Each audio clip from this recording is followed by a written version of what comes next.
요셉이 17살의 나이에 이제 애굽으로 팔려갔죠. 그리고 총리가 돼서 30살에 총리가 됩니다.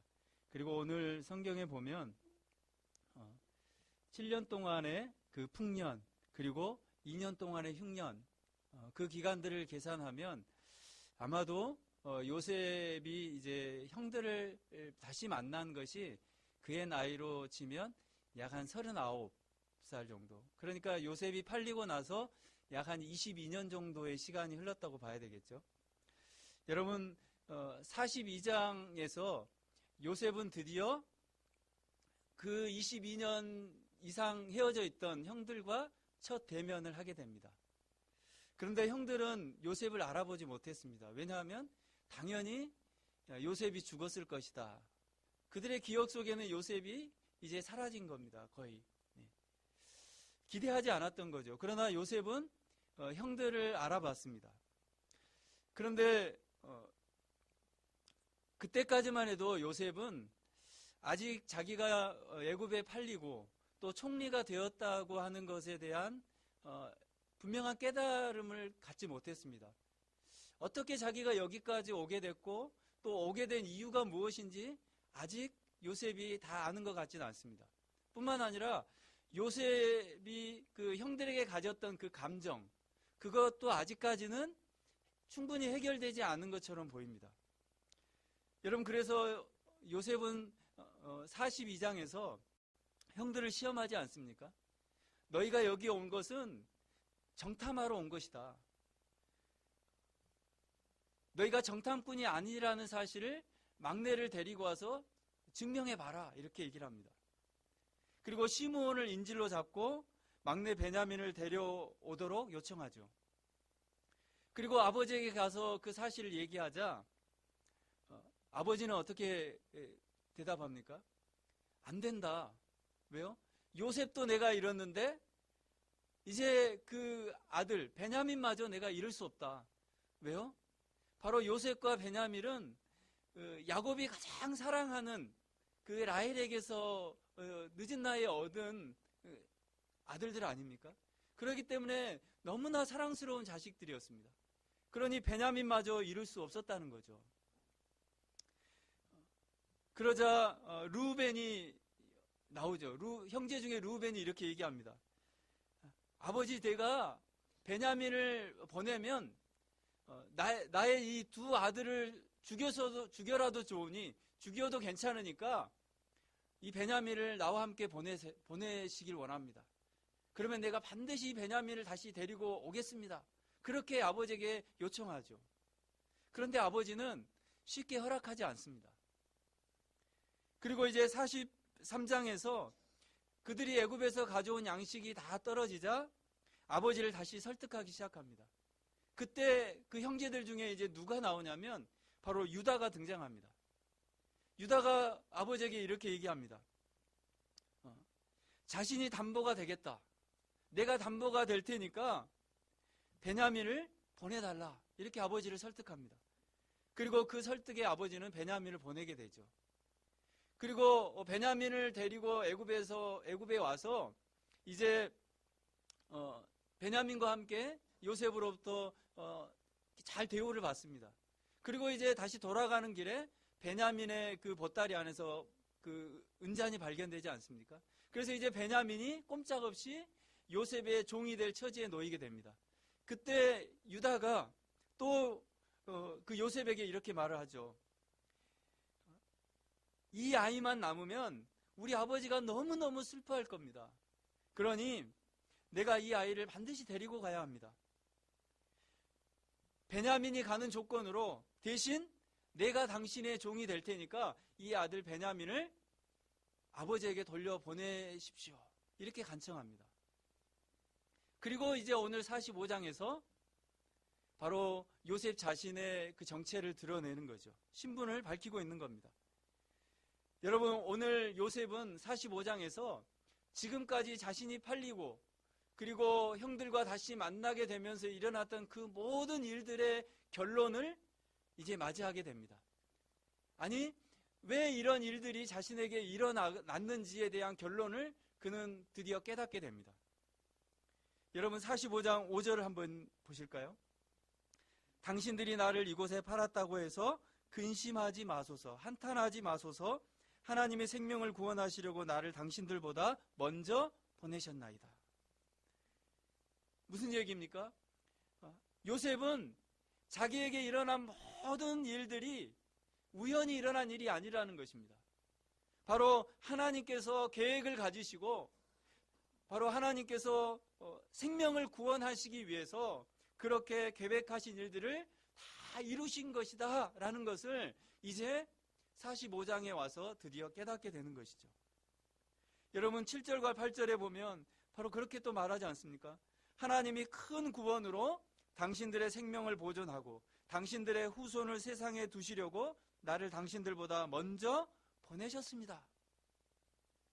여러분 요셉은 자기 인생 속에 자신을 돌아보면 너무너무 억울한 인생 아닙니까? 어디에 풀 수도 없는 억울한 인생입니다. 그런데 오늘 이 45장에서 드디어 그 속에 숨겨져 있던 요셉 안에 풀리지 않았던 그 모든 억울함들이 이제 45장에서 다 풀립니다. 그리고 형들과의 그 감정, 남겨져 있던 그 형들과 그 감정도 이 45장에서 다 풀리게 되고 그들과 화해하게 됩니다. 여러분 우리는 이런 요셉의 그 모든 인생의 과정을 통해서 오늘 살아가는 우리들에게 하나님께서는 중요한 사실을 보여주고 있습니다. 여러분 요셉의 인생도 하나님께서 이끌어 주셨지만 사실 요셉의 형들의 인생도 하나님께서 이끌어 주셨다고 하는 사실을 우리가 보게 되는 것이죠. 여러분 우리는 그런데 누구에게 더 관심이 많습니까? 여러분 누구와 같이 되기를 원하시죠? 예, 요셉과 같이 되기를 원합니다. 왜요? 요셉의 인생이 극적이지 않습니까? 요셉의 인생이 너무나 반전의 인생입니다. 그래서 우리의 인생도 요셉의 인생처럼 좀 극적이면 좋겠다고 생각을 해요. 내 인생에도 그런 반전이 좀 일어났으면 좋겠다. 나의 지금 현실은 정말 캄캄하고 어떻게 할 수 없는데 요셉의 인생처럼 내 인생도 반전이 일어나서 요셉이 올라갔던 그 자리만큼 나도 올라갔으면 좋겠다. 우리는 그런 기대가 다 있습니다. 왜 그럴까요? 성경은 요셉에 대해서 너무 자세하게 말하고 있기 때문에 그렇습니다. 여러분 성경에서는 요셉의 일생을 너무 자세하게 설명하고 있지 않습니까? 요셉이 팔리게 된 거, 그리고 종이 된 거, 그리고 꿈을 해석함으로 해서 총리가 된 거, 이런 극적인 요소가 바로 요셉의 인생에 숨겨져 있을 뿐만 아니라 성경은 그런 요셉의 인생을 아주 잘 드러내고 있습니다. 여러분 그런데 하나님께서 목표하시는 것이 어떤 요셉이 총리가 됐다는 것을 드러내시는 것일까요? 결코 그것이 아닙니다. 요셉은 하나님의 약속을 따라 그의 집안을 구원하기 위해 하나님의 일꾼으로 앞서 보내진 사람입니다. 그러니까 하나님께 쓰임받고 있는 사람이라는 것이죠. 요셉이 어떤 총리가 돼서 영광을 누렸다, 그런 자리에 갔다, 이것이 핵심이 아니라는 것입니다. 여러분 요셉을 이렇게 준비하신 것처럼 사실은 하나님께서는 그의 형과 아버지들도 지키셨습니다. 그의 백성들도 하나님께서 지키신 것입니다. 여러분 우리는 사실 살아가면서 할 말들을 많이 찾습니다. 또 사람들에게 어떤 것들을 자랑하려고 합니다. 또 어떤 극적인 내용, 또 우리의 존재를 드러낼 어떤 지위나 가치를 많이 찾아내려고 합니다. 그런데 하나님께서는 하나님의 백성들에게 목표하는 것이 있습니다. 그것은 우리가 어떤 것을 자랑하거나 또 우리의 존재를 드러낼 어떤 지위나 어떤 위치가 아니라 하나님의 사람으로 만들어 가시는데 목적이 있다는 것입니다. 여러분 요셉은 자기가 당한 그 모든 일을 통해서 바로 하나님께서 자기를 하나님의 사람으로 만드셨다라는 것을 드디어 깨닫게 되는 것이죠. 여러분, 그런데 반면에 형들에게 일어난 일들이 성경에 잘 기록되어 있지 않다는 거 여러분 아십니까? 자세하게 기록되어 있지 않습니다. 그런데 오늘 형들을 보면 요셉이 도달한 그 자리에 형들도 와 있습니다. 여러분 한번 볼까요? 요셉의 형들은 처음에 어땠습니까? 자기들의 이익을 위해서 동생을 팔아버리는 자들입니다. 자기들에게만 관심이 쏠려 있었어요. 자기들밖에 없었습니다. 자기들의 욕심을 채우는 일에 온통 관심이 있었던 그들이었습니다. 그런데 42장 이후에 보면 이제 그들은 자기들에게 관심이 아니라 이제 서로를 향한 사랑이 점점점 굳어지기 시작합니다. 그리고 서로를 위해 자신을 기꺼이 희생시킬 각오까지 합니다. 그리고 이전에는 동생을 팔아서 아버지를 슬프게 하는 일을 만드는 자들이었는데 이제는 어떻게 말합니까? 이제는 우리 아버지를 더 이상 슬프게 할 수 없습니다 라고 말하고 있습니다. 여러분 무슨 얘기입니까? 이 요셉의 형들이 전혀 요셉과 다른 인생을 살았지만 그러나 지금 요셉이 있는 그 자리에 요셉의 형들도 있다는 사실입니다. 이것이 바로 하나님의 일하심입니다. 바로 요셉과 형들의 만남이 바로 그것입니다. 여러분 성경이 전체가 사실은 이 얘기를 하고 있는 겁니다. 여러분 우리 지금 주일에 계속 로마서 말씀을 우리가 듣고 있지 않습니까? 여러분 우리 로마서 8장 말씀이 사실 오늘 요셉과 이 요셉의 형들의 만남을 아주 잘 얘기해주고 있는 본문입니다. 여러분 우리 기독교의 신앙을 사실 이런 말로 표현하거든요. 종말론적이다.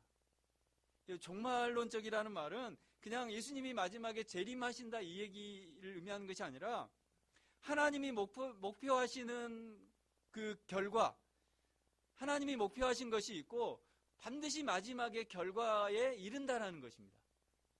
여러분 어떤 일들을 여러분이 하기 위해서 어떤 계획을 세우지 않습니까? 계획을 세우고 목표를 이루기 위해서 반드시 뭐가 있습니까? 그 사이에? 그냥 아무것도 없이 계획 세우면 다음날 어떤 결과가 확 나옵니까? 계획을 세우면 반드시 결과에 이르기까지 과정이 있습니다. 여러분 바로 종말론적이라는 것은 바로 그것을 얘기하는 것입니다. 하나님께서 계획하시고 이루시는데 그 계획하시고 이루시는 그 과정 속에 반드시 단계가 있다는 것입니다. 하나님께서는 그 단계를 가지고 일하십니다. 사실 그 과정 속에 그 결론이 그 완성된 어떤 모습은 잘 드러나지 않습니다. 그래서 그 과정 속에는 늘 부족함이 보여요. 늘 연약함이 보입니다. 여러분 그래서 로마서 8장 22절에 보면 탄식하며 고통한다는 말을 하지 않습니까? 왜냐하면 우리가 그 과정 속에 있기 때문에 고통하며 탄식하는 삶을 살고 있는 것이죠. 여러분 우리가 흔히들 이렇게 우리가 생각합니다. 나는 왜 이 모양일까? 나는 왜 이것밖에 안 될까? 나는 왜 이런 삶을 살고 있는 것일까? 라고 말하는데요. 이것은 그 과정을 살아가고 있는 우리에게 지극히 정상적인 말입니다. 여러분 맞습니까? 그런데 우리는 뭘 기대합니까? 그 과정 없이 그냥 결과만을 기대합니다. 그래서 그 과정을 가려고 하지 않습니다. 그런데 로마서 8장 24절에 우리에게 이렇게 말씀하죠. 우리가 소망으로 구원을 얻었음에 보이는 소망이 소망이 아니니 보는 것을 누가 바라리요. 무엇으로 구원을 얻었다고요? 소망으로 구원을 얻었다는 것입니다. 여러분 소망은 완성된 어떤 것이 아니지 않습니까? 우리가 바라보는 것입니다. 기대하는 어떤 결과입니다. 그렇기 때문에 25절에 참음으로 기다리라고 우리에게 말씀하고 있는 것이죠. 여러분, 믿음이라는 것은 하나님께서 우리에게 선물로 주셨지만 그 하나님께서 약속한 그 완성된 결과는 아직 우리에게 주어지지 않은 것입니다. 우리는 그 완성된 결과를 이루기 위해서, 과정을 가기 위해서 그 과정을 겪고 있는 것이죠. 그것이 바로 믿음의 과정입니다. 그래서 로마서 8장 26절에도 우리가 그런 과정을 가기 때문에 누가 우리를 도우십니까? 성령도 우리의 연약함을 도우시는 것입니다. 여러분, 우리가 그 과정이 없다면 하나님이 우리를 굳이 그렇게 일일이 도와줄 필요성이 없는 겁니다. 그저 계획하고 당장 모든 것이 다 이루어진다면 끝나는 거 아닙니까? 그런데 우리가 그 과정 속에 연약하기 때문에, 그 완성된 것을 아직 이루지 못했기 때문에, 보지 못했기 때문에 우리를 위해서 성령께서는 끊임없이 우리를 도와주시는 것입니다. 여러분, 요셉이 오늘 그 형들과 화해하는 그 자리에 오기까지 요셉이 알고 갔을까요? 요셉은 알고 간 것이 아닙니다. 그가 팔린 거, 그가 종노릇한 거, 그리고 그가 총리가 된 거, 그가 다 의도해서 된 것이 아니라 사실은 하나님께서 그 자리로 그를 철저하게 이끌어 주신 것입니다. 여러분, 정말 믿으십니까? 네? 여러분, 요셉도 그렇지만 그의 형들 어떻습니까? 요셉과는 전혀 다른 길이었지만, 다른 방향이었지만, 그런데 오늘 요셉이 있는 그 자리에 형들도 오게 된 것이죠. 바로 하나님께서 요셉을 이끄셨던 것처럼 형들의 그 모든 삶에 하나님께서 개입하셔서 그 형들을 오늘 요셉을 만나는 그 자리에 오게 하신 것입니다. 바로 그것이 하나님의 일하심인 것이죠. 여러분, 하나님은 그렇게 우리를 위해서 일하고 계시는 줄 믿습니다. 여러분, 사실 우리가 하나님을 사실 찾았습니까? 로마서 5장 8절에 보면 우리가 아직 죄인 되었을 때 그리스도께서 우리를 위하여 죽으심으로 하나님께서 우리에 대한 자기의 사랑을 확증하셨느니라, 이렇게 말씀하지 않습니까? 여러분, 우리가 죄인이었고 우리가 하나님을 찾지도 않았고 우리는 구원을 받을 만한 존재라는 것을 알지도 못했고, 그리고 우리는 이 세상의 것에 푹 빠져 살았는데 하나님께서는 그런 우리를 내버려 두지 않으시고 구원이라는 과정을 걷도록 우리의 삶을 계획하셨고, 그리고 우리가 그 삶을 걷도록 우리와 함께 하여 주시고, 그리고 마침내 하나님께서 완성하신 그 자리로 우리를 이끌고 가고 계시는 것입니다. 그것이 바로 하나님께서 일하시는 것입니다. 오늘 하나님은 우리 가운데 그렇게 일하시는 줄 믿습니다. 여러분, 요셉의 형들 중에 유다가 있지 않습니까? 유다? 제가 서론에서 말씀드린 것처럼 유다는 어떤 사람입니까? 유다의 모습을 보면 나중에 자신을 헌신하지 않습니까? 자신이 종이 되어도 좋으니 동생을 보내달라고까지 얘기하는 유다입니다. 그런데 사실 유다가 그런 존재가 아니었습니다. 유다는 38장에서 여호와 보시기에 하지 말아야 될 악한 행동을 한 사람 아닙니까? 며느리를 범한 그 악한 일을 한 유다 아닙니까?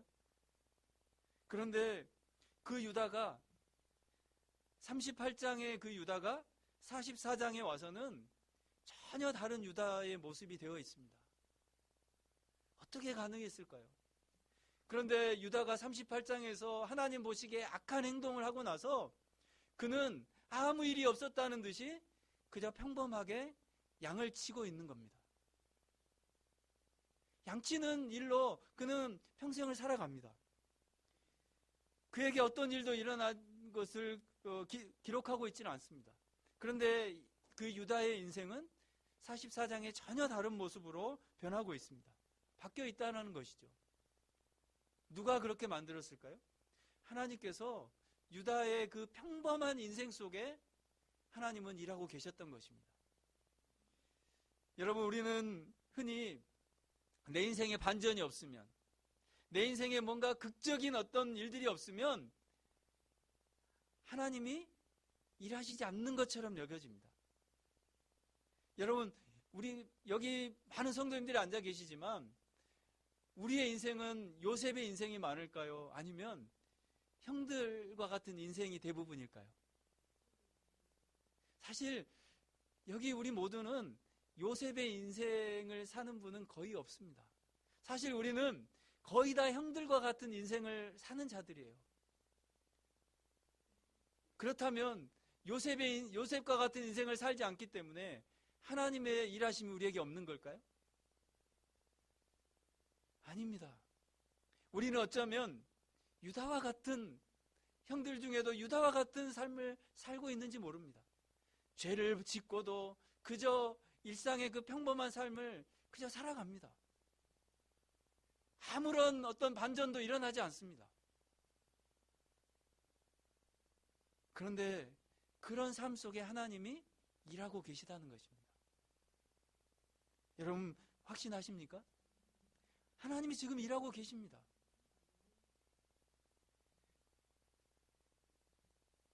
그래서 로마서 8장 28절에 우리가 이런 고백을 할 수 있는 거 아닙니까? 여러분 함께 읽어볼까요? 우리가 알거니와 하나님을 사랑하는 자 곧 그의 뜻대로 부르심을 입은 자들에게는 모든 것이 합력하여 선을 이루느니라. 이게 요셉의 삶일까요? 아니면 형들의 삶일까요? 요셉의 삶도 이런 고백이 있지만 아니 비록 요셉과 같은 삶이 아닐지라도 그저 아무런 기대감이 없고 반전이 일어나지 않은 그저 아주 평범한 인생이라 할지라도 하나님이 함께 하시기 때문에 이런 고백을 할 수 있는 줄 믿습니다. 하나님, 내 인생이 너무나 억울하고 내 인생이 너무나 풀리지 않은 것 같고 내 인생이 너무나 평범해서 그저 무료하고 그저 이렇게 살아야 되는 겁니까? 라고 질문하는 우리지만 그러나 그 속에 하나님이 일하고 계시다는 것, 하나님이 우리를 지금도 붙들고 일하고 계셔서 우리가 가야 할 그 결과에 마침내 이르게 할 것이라고 하는 그 믿음을 가지고 우리는 살아가는 거 아닙니까? 저와 여러분이 그 믿음으로 살아가기를 간절히 소망합니다. 바로 그것이 요셉의 인생이었고 요셉의 형들의 인생이었고 그리고 오늘 요셉과 형들이 다시 만나면서 화해하는 그 속에 담겨져 있는 깊은 의미인 것입니다. 여러분, 우리는 하나님께서 주신 그 믿음을 가지고 살아갑니다. 그리고 그 믿음을 가지고 살아가지만 여전히 풀리지 않은 그런 문제들 속에 그 하나님의 일하심을 우리가 경험하며 살아가는 것이죠. 그래서 로마서 8장 38절과 39절에 이렇게 말하지 않습니까? 우리 함께 읽어볼까요? 내가 확신하노니 사망이나 생명이나 천사들이나 권세자들이나 현재일이나 장래일이나 능력이나 높음이나 기품이나 어떤 피조물이라도 우리를 우리 주 그리스도 예수 안에 있는 하나님의 사랑에서 끊을 수 없으리라. 아멘. 왜요? 하나님께서는 한 번도 우리를 놓지 않으시기 때문에. 우리가 죄 가운데 있을지라도 우리가 이 세상의 심취해서 살고 있을지라도 하나님 우리를 버리지 않으시고 하나님께서 원하시는 그 길로 반드시 이끌어 주신다고 하는 이 믿음의 확신인 것입니다. 문제는 우리가 하나님의 이끄심에 순종하느냐 불순종하느냐의 문제인 거죠. 순종하면 어떻습니까? 하나님께서 주시는 기쁨과 감사의 그 충만함을 누리며 살지만 불순종의 길로 가게 되면 우리는 거기서 어떻게 됩니까? 하나님께 또 맞는 거죠. 얻어맞고 맞아서 다시 하나님께서 요구하시는 그 길로 다시 오게 되는 거죠. 사랑하는 성도 여러분, 우리의 그 연약한 삶 가운데 지금도 하나님께서 우리의 가운데 일하시는 줄 믿습니다. 그리고 우리에게 순종을 요구하시고 그 자리에서 기쁨과 감사함의 그 충만한 은혜를 오늘도 누리며 살아가게 하신 줄 믿습니다. 저와 여러분 삶이 비록 요셉과 같은 그 반전이 일어나지 않는다 할지라도 지금 아무런 변화가 일어나지 않는 그런 삶인 것 같다 할지라도 우리가 낙심하지 않을 수 있는 것은 바로 그런 삶 속에서도 하나님의 일하심이 있다는 사실 때문인 줄 믿습니다.